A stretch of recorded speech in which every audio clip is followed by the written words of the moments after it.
নেই। আমার ওই যে আমার ফোনে রিচার্জ নাই, যার কারণে আমার ফোনে যে রিচার্জটা আছে ওতে ভিডিও কল হবে না, অডিও কল হবে। অডিও হবে।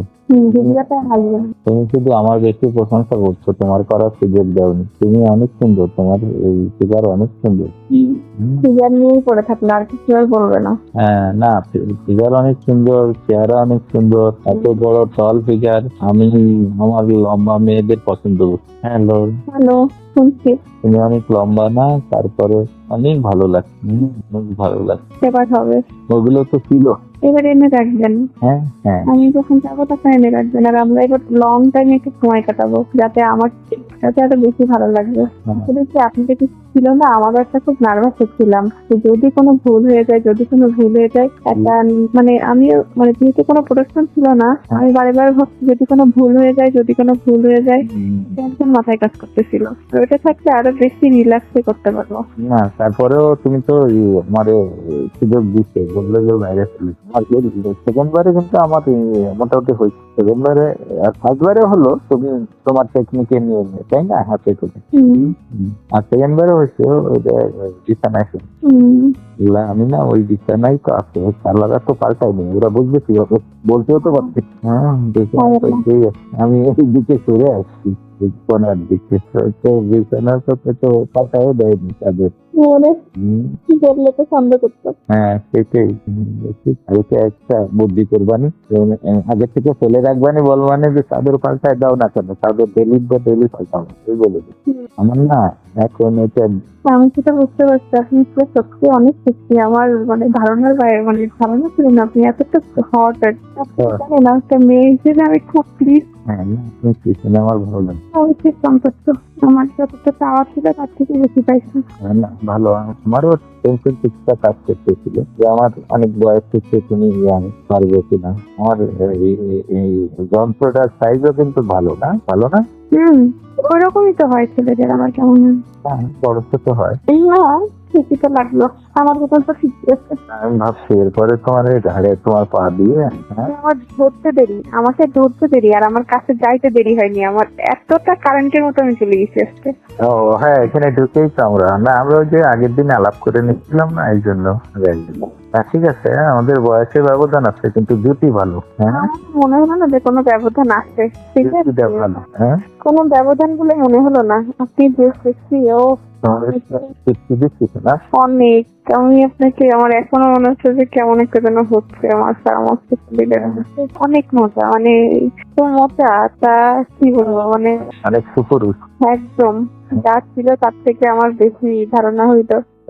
যখন তোমার এই 3 দিন হবে না, ফ্রি হবে, তখন তোমার ওটা আমি ভোরে দিয়ে দেবো। তারপরে দরকার নেই রিস্ক নেওয়ার। না, ফ্রি দিনে ভোরে ফেলবো একেবারে। কখন কোন সময় হচ্ছে তো মানে আমার ডেট অনুযায়ী হচ্ছে না, এই সমস্যা ঝামেলা। ঠিক আছে, জীবনের ঝুঁকি যেখানে ওখানে ওগুলো এই কয়দিন অন্তত থাকছেন সেই কয়দিন আমি বেশি বেশি যাবো। আমাদের নাই হট করে থাকলো না এটা, কিন্তু আমাদের কি একটা কথাবার্তা হবে না? হ্যাঁ, হবে। কেমন আছি, কি করছি, খাইছি কিনা, এমন তো কথা বলতেই পারি না। আমাকে ভুলে যাবেন না তো? স্বার্থপরের মতো বলে আমার খুব ইচ্ছে তোমার গর্বে আমার একটা বাচ্চা, তাহলে আমি খুব খুশি হব। কারণ কি জানো, কেন? তোমার হাইট ভালো তো, যদি ওটা ষোলো হয় সে প্রায় 6 ফিটের কাছে হবে। তারপরে ওরে ভালো পড়াশোনা করাইলে ভালো হবে না বলো? আমি তোমার পাশে লজিস্টিক সাপোর্ট থাকলে তোমার বাচ্চা তো ভালো বড় হবে, এটা দেখায় সব কিছুতেই তোমার ভালো হবে। আমারও তোমার দিয়ে তোমার নাও না একটা বাচ্চা করে। আমার তো এখনো তো আমি শারীরিকভাবে সুস্থ হতে একটা বছর আগামী তুমি যখন হও তখন আমি তোমার হুমকির মধ্যে ফেলবো। বাচ্চার মা হয়ে যদি তোমারই বাচ্চা তার জন্য তুমি অসুস্থ হও, তাহলে বাচ্চা অসুস্থ থাকতে হবে, মারও তো সুস্থ থাকতে হবে। এখন যেমন তুমি যখন আমার বাচ্চা হবা, তখন তো বউ আর তোমার বিষয়ে পার্থক্য, এরপর আমার অনেক মায়া থাকবে না? আমার আপনার প্রতি অনেক মায়া জন্মায় গেছে, আমি বোঝাতে পারছি কিনা জানি না। আমার যে একটা মেয়ে, আমার কিন্তু এটা মানে একেবারে জন্য আমার দ্বিতীয়বার ভাবতে হচ্ছে না যে আমি নিব না। আমার এক সেকেন্ডের ভাবতে পারতেছি যে আমি নিব, আমি আমার কাছে একটা স্মৃতিটা সারা জীবন থাকবে। আমি আপনাকে সত্যি অনেক ভালোবেসেছি। আর যেখানে দুটো মনের মিল হয়ে সেখানে আসলে আমি কিছু করি, কিন্তু আজকে দিন আমার কাছে কোনো বাধাই মনে হলো না। আমি সেটা এক্সপেক্টেশনকে আমি এতটা আমিও দেখো দিদি দিদি একটা আমি ডনেট প্রশ্ন গেছিলাম। না তাই না, আমিও আমি না খুব চিৎকার করি, আমার কিন্তু আপনার বাসায় যে আমি চিৎকার করতে পারি নাই।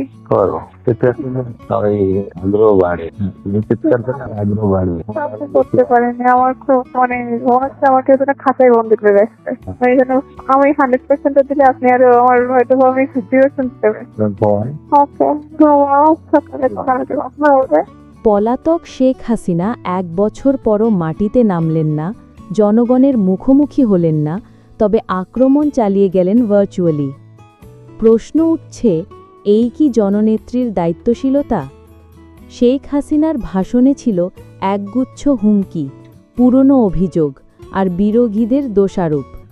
কিন্তু প্রশ্ন হচ্ছে, নির্বাচন নিয়ে কোনো জবাব নেই। ডক্টর ইউনূস, সেনাবাহিনী, গণমাধ্যম সবাইকে এক হাত নিলেন, অথচ নিজের দলের ভেতরের দুর্নীতি নিয়ে একটাও কথা বললেন না। তিনি দাবি করলেন দেশ উন্নয়নের পথে, কিন্তু সেই উন্নয়ন কি শুধুই ভার্চুয়াল? যেখানে জনগণ নেই, গণতন্ত্র নেই, ভোট নেই, সেখানে কিসের উন্নয়ন? 1 বছর ধরে দেশের বাইরে থেকে ভার্চুয়াল বক্তৃতা দিলেও তিনি দেশে ফিরছেন না কেন? জনগণের সামনে দাঁড়াতে ভয় পাচ্ছেন কেন? আইন আদালতের মুখোমুখি না হয়ে কেবল হুমকি ধামকি দিলেই কি নেতৃত্ব প্রমাণিত হয়? এটাই কি সেই নেতৃত্ব যার উপর বাংলাদেশ ভরসা রাখবে? বাংলাদেশের ভবিষ্যৎ কি ভার্চুয়াল বক্তৃতায় বন্দী থাকবে, নাকি জনগণ এবার নিজেদের সিদ্ধান্ত নেবে মাঠে নেমে?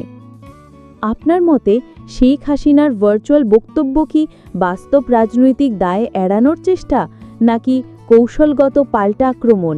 তো আজকে এই পর্যন্তই, কিন্তু প্রশ্নগুলো এখানেই শেষ নয়। এই দেশ, এই রাজনীতি, এটা আমাদের সবার। আপনি, আমি, আমরা সবাই মিলে গড়ে তুলব সচেতনতার একটা মঞ্চ। আপনার ভাবনা, আপনার চিন্তা এবং আপনার মতামত আমাদের দরকার। তাই কমেন্টে লিখে জানান এই মুহূর্তে আপনি কি ভাবছেন এবং আপনি কোন দিকে তাকাচ্ছেন। রিপাবলিক অ্যান্ড পলিটিক্স কেবল খবর বা বক্তব্যের জায়গা নয়, এটা একটা ভিন্ন মতের প্ল্যাটফর্ম। এখানে প্রশ্ন করার সাহস আছে, সত্যের পেছনে ছুটে চলার স্পর্ধা আছে। চ্যানেলটি ভালো লাগলে অবশ্যই সাবস্ক্রাইব করে পাশে থাকুন, কারণ একটা ক্লিকেই হতে পারে হাজারো অন্ধকার ভেদ করে আলো খোঁজা শুরু। ফিরছি পরের পর্বে আরও খোলামেলা বিশ্লেষণ নিয়ে। সে পর্যন্ত সবাই ভালো থাকুন, সুস্থ থাকুন। আল্লাহ হাফেজ।